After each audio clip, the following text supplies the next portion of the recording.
Yes, children, in today's class, we are going to study about the financial statements prepared by non-profit organizations. Okay?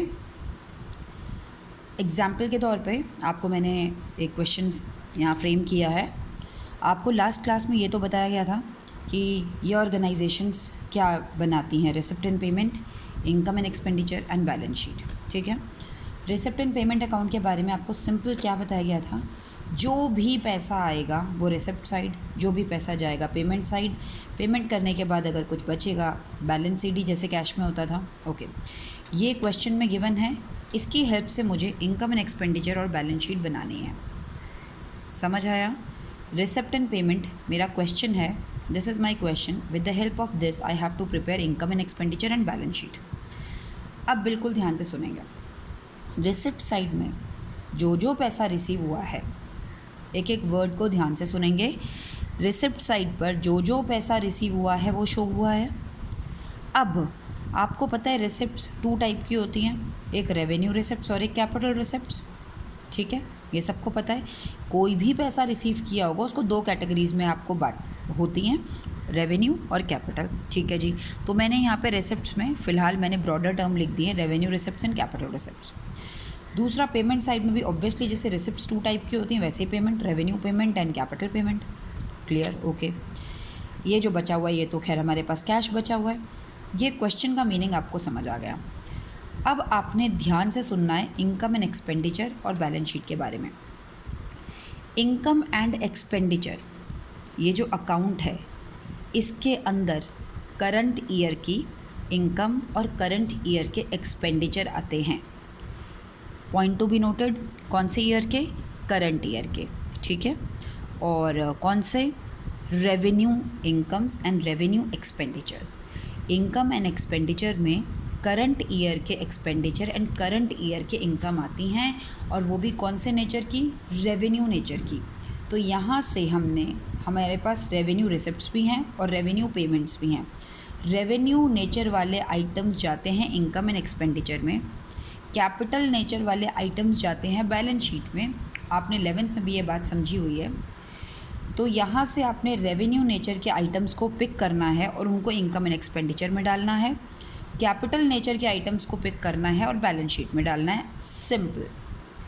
तो हम जब इसके long questions करेंगे तब हमारे दिमाग में ये क्लैरिटी पहले से होनी चाहिए कि किस आइटम को हमें यहाँ डालना है और किस आइटम को हमें बैलेंस शीट में डालना है। अब उसके लिए बहुत ज़रूरी होगा कि रेवेन्यू और कैपिटल का मतलब पता होना चाहिए। ठीक है, वो हम बाद में समझेंगे, लेकिन पहले आपको मेरा मुद्दा समझ आ गया, पॉइंट समझ आ गया। रेवेन्यू नेचर वाले आइटम जाएंगे इनकम एंड एक्सपेंडिचर में, कैपिटल नेचर वाले आइटम जाएंगे बैलेंस शीट में। Point number 1। अब देखते हैं, क्योंकि income and expenditure account nominal account है, क्रेडिट इनकम्स डेबिट एक्सपेंडिचर, ये साइड जो है इनकम शो करती है, ये साइड एक्सपेंडिचर शो करती है। रेवेन्यू रिसिप्ट्स हैं, यानी कि इतनी हमारी रेवेन्यू इनकम हुई हैं, ये हम इनकम में डालेंगे। ये पेमेंट है यानी कि एक्सपेंडिचर हुआ है, ये हम एक्सपेंडिचर में डालेंगे। डाल दिया। ये दोनों की तो इनको तो आपने शो कर दिया, इसको और इसको। बचे क्या हैं अब? These 2 item. Capital receipts. Capital receipts कहाँ जाती हैं? लाइबिलिटी साइड में जाती हैं। एग्जाम्पल दीजिए कैपिटल रिसिप्ट्स का। आपने बैंक से लोन ले लिया है और फिर उसको अपने बिज़नेस में निवेश कर दिया, इन्वेस्ट कर दिया, कैपिटल रिसिप्ट्स। अगर आपने कोई ये करा है, डिबेंचर्स इशू किए हैं और उससे जो पैसा आया है वो आपकी कैपिटल रिसिप्ट्स। और कैपिटल पेमेंट्स क्या होती हैं? पेमेंट करके अगर आपने कोई कैपिटल एक्सपेंडिचर किया, कैपिटल एक्सपेंडिचर जैसे फिक्स एसेट्स खरीद ली, लैंड एंड बिल्डिंग खरीद ली, फर्नीचर खरीद लिया, तो अगर आपने कोई कैपिटल एक्सपेंडिचर किया है उसकी वजह से आपके पास फिक्स एसेट्स आई हैं, तो वो आपने एसेट साइड पे दिखानी है, क्योंकि पेमेंट करके हम एसेट्स खरीद लेते हैं। तो कैपिटल एक्सपेंडिचर यानी कि पेमेंट साइड पे जो कैपिटल एक्सपेंडिचर है वो आपने एसेट्स में दिखाना है, और यहाँ पे जो कैपिटल रिसिप्ट्स हैं वो आपने लाइबिलिटीज़ में दिखानी है। क्लियर? इसके बाद हम इसको और थोड़ा सा हम ये करेंगे, सिंप्लीफाई करेंगे। ये टर्म्स को देख के कंफ्यूज होने की ज़रूरत नहीं है, ये बहुत इजी हैं। हम आगे जब क्वेश्चन करेंगे तब आप देखना कितनी जल्दी आंसर देंगे। इसके बाद हमने ये क्लास में भी क्वेश्चन डिस्कस कर लिया है कि कौन से टर्म्स क्या हैं। तो ये वीडियो सिर्फ इस बात के लिए ताकि आपके पास एक छोटा सा क्लैरिटी रहे।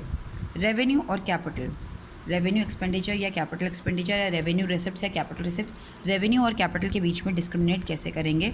पहला पॉइंट तो मैंने आपको यहाँ बताया था कि रेवेन्यू वाले आइटम इनकम एंड एक्सपेंडिचर में जाते हैं, कैपिटल नेचर वाले आइटम आपके बैलेंस शीट में जाते हैं, ये बात आपको पता है। रेवेन्यू नेचर के आइटम्स की पहचान क्या है? R for revenue, R for recurring, बार बार होने वाले खर्चे या बार बार होने वाली इनकम्स रेवेन्यू नेचर वाली होती हैं।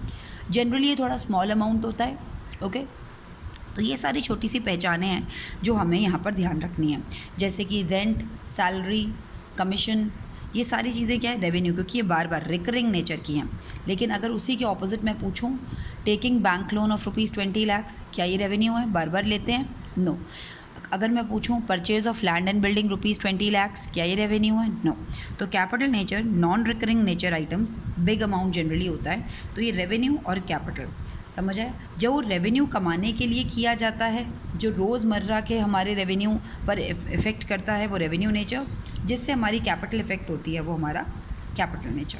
ठीक है, ये पॉइंट्स आपने अपनी क्लास में समझे हैं। इसके बाद आज हम करने जा रहे हैं next topic, fund based accounting. Okay.